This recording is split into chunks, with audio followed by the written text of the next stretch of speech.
বাংলাদেশের হিন্দু তরুণ এবং তরুণীদের জন্য এটি একটি বিশেষ সতর্কবার্তা। শুধু তরুণ-তরুণী না, পুরো বাংলাদেশের হিন্দুদের জন্য এটি একটি বিশেষ সতর্কবার্তা।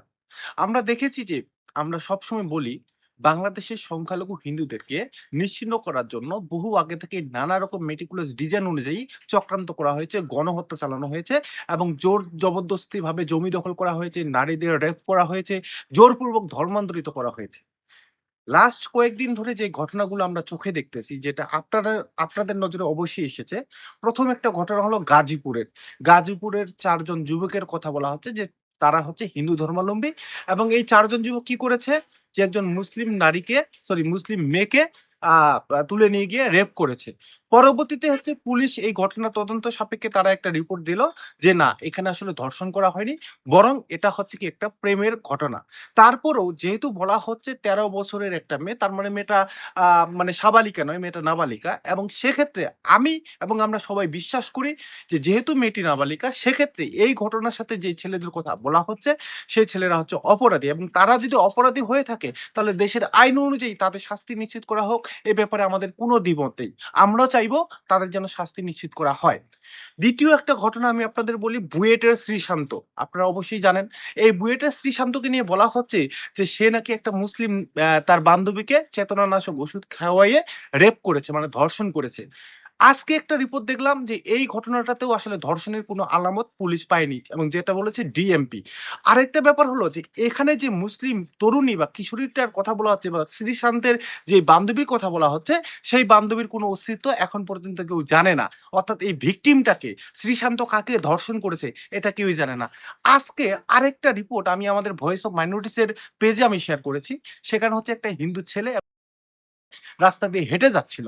তো হেঁটে যাওয়ার পথে একদল উগ্রবাদী তরুণ ধর্মান্ধ সন্ত্রাসী তারা তাদেরকে আটকায় এবং আটকানোর পরে সেই হিন্দু ছেলেটাকে নানাভাবে প্রশ্নবিদ্ধ করছে এবং তাকে নানাভাবে ফোর্স করছে, তাকে থ্রেট দিচ্ছে। আমি জানি না যে শেষ পর্যন্ত তাকে মানে কি করা হইছে এটা আমি জানি না।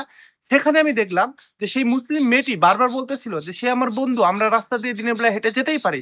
কিন্তু সেখানকার সেই ধর্মান্ধ তরুণ উগ্রবাদী সন্ত্রাসীরা তারা বলতেছিল যে তুমি একটা হিন্দু ছেলের সাথে যাবা কেন? মানে ব্যাপারটা বুঝেন।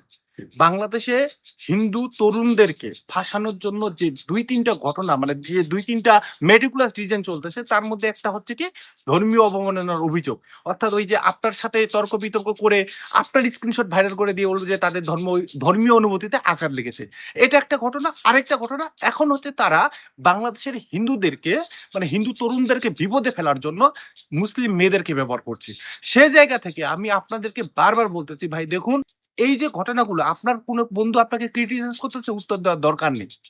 কারণ আপনি সেখানে উত্তর দিতে গেলে সে আপনাকে ধর্মীয় অবমাননার কেসের মধ্যে ফাঁসায় দিবে এবং তারপর আপনাকে নিয়ে এমন একটা হুলস্থুল কাণ্ড করবে যে আপনার পরিবার, আপনার গ্রাম এবং সমস্ত সংখ্যালঘুদের জীবন বিপন্ন হয়ে পড়বে। ঠিক একইভাবে এখন আপনাদের প্রত্যেককেই সচেতন থাকা উচিত। অর্থাৎ এই ধর্মান্ধ সন্ত্রাসীরা হিন্দু তরুণদেরকে ফাঁসানোর জন্য যে নতুন যে ডিজাইনটা চালু করেছে, মুসলিম মেয়েদের সাথে মেশা, মুসলিম মেয়েদের সাথে চলা বা মুসলিম মেয়েদেরকে ব্যবহার করে ধর্ষক বানিয়ে দেওয়া, এই ব্যাপারগুলো থেকে আপনারা যতটুকু পারেন সংযত থাকুন। আপনার যত কাছের বান্ধবী হোক না কেন, যত ভালো বান্ধবী হোক না কেন, তার সাথে কখনো একা, একা যাবেন না। মনে রাখবেন এটা একটা ফাঁদ এবং আপনি যদি এই ফাঁদে পা দেন, তাহলে আজকে, কালকে, পরশুদিন আপনিও এই শ্রীশান্ত বা গাজীপুরের সেই ছেলেটা বা এই যে আমি যে ছেলেটার ভিডিও পোস্ট করেছি, এদের মতো আপনারও পরিণতি হবে।